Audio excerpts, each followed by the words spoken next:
तो जब ये भी बहुत ही प्यारा लग रहा था। सीधी खड़ी है, ये देखिए मैंने। अस्सलाम वालेकुम जी।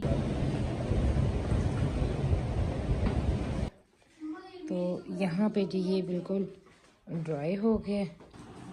तो जैसे ही ये सेट हो गया था ना, तो मेरा दिल था कि मैं इसको बिना थोड़ी सी इसकी लुक चेंज करती हूँ। अस्सलाम वालेकुम जी, कैसे हैं आप सब? उम्मीद करती हूँ सब ठीक होंगे, खैरियत के साथ होंगे इंशाल्लाह ताला। जी आज की रूटीन मैं आपके साथ शेयर करने वाली हूँ संडे की, और जो कि हमारी बहुत ही ज़्यादा बिजी रही और बड़ी खूबसूरत भी रही, क्योंकि संडे की रूटीन इस तरीके से हमारी सुबह की शुरुआत हुई थी कि भी बच्चे थोड़े से अपने बाबा को फोर्स कर रहे थे कि बाबा आज हम बाहर हलवा पूड़ी का नाश्ता करने जाएंगे। तो मैं मना कर रही थी कि नहीं। तो मेरे बेटे को जैसे 7 दिन के बाद एक दिन छुट्टी होती है, जब वो टाइम पे एक दिन आता है घर में, वरना सारा दिन अयान घर पे नहीं होता है। तो मेरी कोशिश होती है कि मैं अपने बेटे की हमेशा कोई जो वो बात करे ना तो उसकी मानूं। तो ज़ाहिर बात है वो मेरी वजह से सुबह स्कूल जाता है, एकेडमी जाता है, तो रात को 8-9 बजे घर आता है कि पूरा दिन घर नहीं होता अयान। तो जब अयान ने कहा कि मम्मा मैंने जाना है, तो मैंने कहा चलें ठीक है। मैं उसको थोड़ी सी ज़रा ना नहीं कर पाती हूँ, क्योंकि आपने बहुत बार देखा होगा कि जब हम बच्चे हमारी सारी बात मान रहे होते हैं ना, तो एक वक्त आता है कि हम उनको ना नहीं कर पाते। तो बस मेरी भी यही हालत थी इस वक्त कि मैं उसको ना नहीं कर पाई। मैंने कहा चलें ठीक है भी चलते हैं। तो सुबह जी हम रेडी शेडी हो के चले गए हम हलवा पूड़ी के नाश्ते की तरफ। और यहाँ पे जी बहुत ही कमाल की हलवा पूड़ी मिलती है, इतनी क्रिस्पी, इतनी सॉफ्ट भी और क्रिस्पी भी, और हलवा गरम गरम, चने अचारी चने, कमाल, बहुत ही ज़बरदस्त और बहुत ही टेस्टी है। और जैसे हमने नाश्ता किया तो मेरा प्लान था कि मामा की तरफ जाएंगे, और फिर हस्बैंड को कुछ काम आ गया, तो बस जी फिर हम बैक अपने घर ही वापस आ गए। मैंने कहा चलें ठीक है इंशाल्लाह नेक्स्ट। तो जी ये सारी थी मेरी रूटीन। और घर आके ना मैंने फ़ौरन बच्चों को पढ़ाया, क्योंकि मेरा दिल करता है कि संडे वाले दिन जो बच्चों ने स्कूल में पढ़ा है, जितना भी कुछ उनका वो जो पिछला काम रह गया है वो मैं देखूं, और मैं ये चीज़ देखूं कि बच्चे क्या कर रहे हैं स्कूल में, कितना पढ़ें, किस तरह पढ़ाया जा रहा है, किस तरह उनके टेस्ट लिए जाते हैं। डेली तो देखती हूँ, बट संडे को होता है कि मैं फुल इनकी नोटबुक्स वगैरह चेक करती हूँ। तो चेक करने के बाद जी फिर मैं आ गई थी अपने काम की तरफ।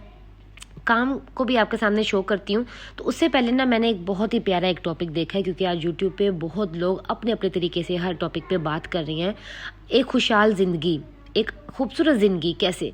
तो मेरी जो नज़र में खुशहाल ज़िंदगी है, जो एक हस्बैंड वाइफ को लेके, तो वो मैं आपके सामने शेयर करती हूँ कि अगर आप चाहती हैं कि आपके हस्बैंड के साथ आपका रिलेशन बहुत ज़्यादा खूबसूरत हो और आपकी बहुत अच्छी बाउंडिंग हो, तो और आपकी लाइफ बहुत हैप्पी गुजरे ना, तो आपने इन मेरी कुछ बातों पे अमल करना है, और आपने बताना है कि वाकई क्या मैं ठीक कह रही हूँ कि नहीं। क्योंकि अगर आप इन बातों में से कुछ भी बातें आप में होंगी या सारी बातें होंगी, और या फिर आप कोई बात जैसे भी अडॉप्ट करते हो, तो मैं कहती हूँ कि आपकी लाइफ सुपर परफेक्ट लाइफ होगी इंशाल्लाह ताला। सबसे पहली बात मैं कहती हूँ, जो मैंने जज की है, जो हर किसी के साथ देखा भी है और हुआ भी है, कि एक बात को ना एक खींचते ही ना रहे। एक बात को जितना जल्दी ख़त्म करना आपके हाथ में है। आप अपने घर का सुकून अपनी वजह से भी ख़राब करते हैं। हम ब्लेम देते हैं हमेशा हस्बैंड को कि नहीं आपकी वजह से, आपको पता है हमेशा जो बात को लंबा करती है वो हमेशा औरत ही करती है। अगर औरत चाहे ना कि चुप हो जाए और उस बात को ख़त्म करे, तो मैं कहती हूँ कि इससे तो अच्छी कोई और बात हो ही नहीं सकती है।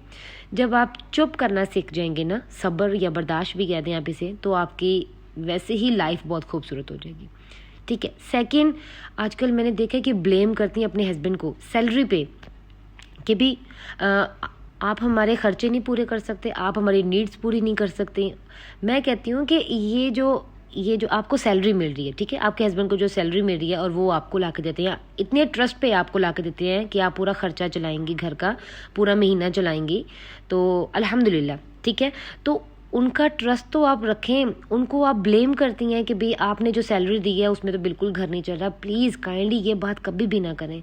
जितनी भी सैलरी है, आपने अपने घर को उस सैलरी में मैनेज करना है, और ये आपका काम है, ये आपकी एक जिम्मेदारी है। क्योंकि ना मैंने देखा है कि ज़्यादा सैलरी में तो हर इंसान बहुत अच्छे तरीके से घर को चला लेता है, और कभी कभी तो उनको भी थोड़ी लगती हैं।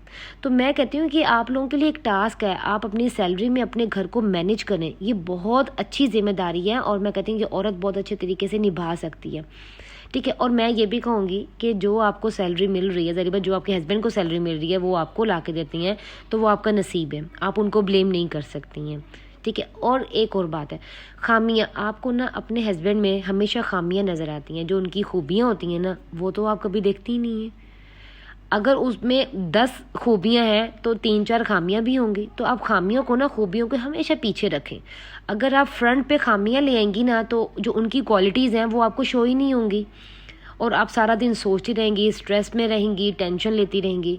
तो कोशिश करें अपने हस्बैंड की जो खूबी हैं, जो उनकी क्वालिटीज़ हैं, उनको जज करें, उनको सोचें, उनको सोच के आप बहुत अच्छी अपनी हैप्पी लाइफ गुजार सकती हैं। और आजकल आपको पता, जब भी कहीं बाहर जाएंगे ना तो सबसे पहले आप एक चीज़ औरतों में, हस्बैंड वाइफ में बहुत ज़्यादा देखते हैं, औरतें इशारा कर रही होती है, देखिए उसके हस्बैंड कैसा है, उसका कितना ख्याल रख रहा है, उसको कितना सामान लेकर दे रहा है। मैंने ये चीज़ देखी तो आपके साथ शेयर कर रही हूँ। वो देखो उसके पीछे पीछे फिर रहे हैं। और ये कभी भी अपने हस्बैंड को दूसरों से कंपेयर नहीं करें। अगर आपको वो बज़ाहिर तो आपको बहुत अच्छी फैमिली लग रही होगी, और होगी भी इंशाल्लाह ताला, उनमें भी कोई ना कोई मसले मसाइल होंगे, तो आपकी जैसी लाइफ गुजरी है आप उसमें खुश रहें और अच्छे तरीके से रहें, और अपने हस्बैंड को कभी भी किसी के सामने खड़े होकर बिल्कुल भी कंपेयर नहीं करना चाहिए। मैं कहती ये बहुत बुरी बात है। और एक और बात, हमेशा ना माफ़ करना सीखें।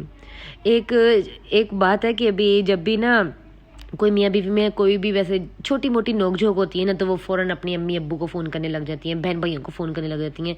इसकी वजह से ना आपके हस्बैंड की रिस्पेक्ट बिल्कुल ख़त्म हो जाती है। तो काइंडली आपके हस्बैंड के साथ आपका कोई भी मसला है ना, तो उसको 4 दीवारी में अपने बच्चों से दूर होकर सॉल्व करें। अपने बच्चों को भी शो ना करें कि हाँ जी भी ये हमारे साथ मसला हो गया है और चलो भी सारे इकट्ठे हो जाओ, पंचायतें लगा लो। नहीं, कोशिश करें।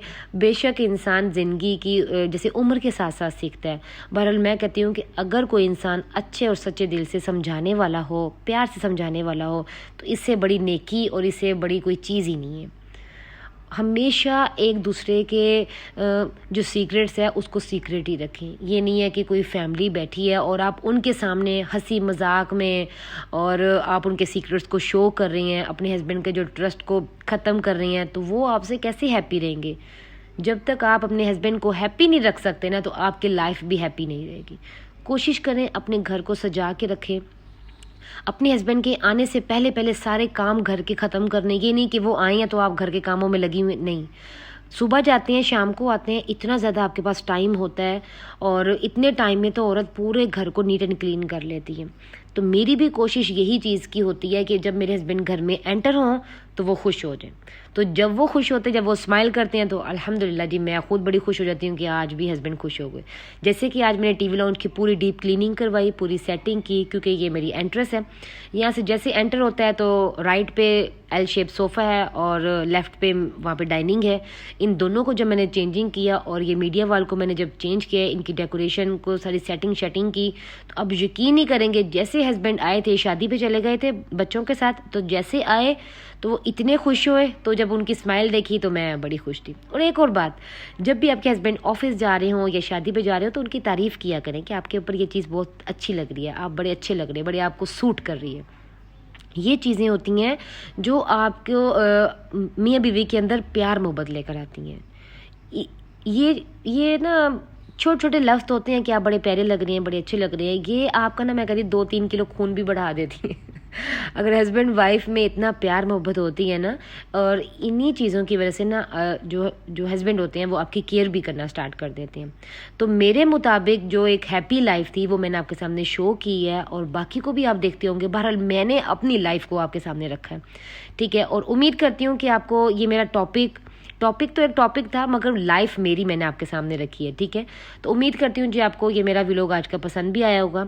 और अल्हम्दुलिल्लाह जी, जैसे ही जी मैंने पूरी अपने घर की डीप क्लीनिंग करवाई बाजी के साथ, अल्लाह का शुक्र है वो आज आ गई थी, मैंने उनको बुलवाया था। तो उसके बाद जी मुझे ऑर्डर भी आ गया था फज ब्राउनी का, ये भी मैंने रेडी किया, ये भी मैंने भेजा। और अल्लाह का शुक्र है जी आज मेरा बड़ा ही अच्छा दिन गुजरा है। बेशक अकेले गुजरा और काम करके गुजरा, फिर भी अल्हम्दुलिल्लाह बहुत अच्छा गुजरा है।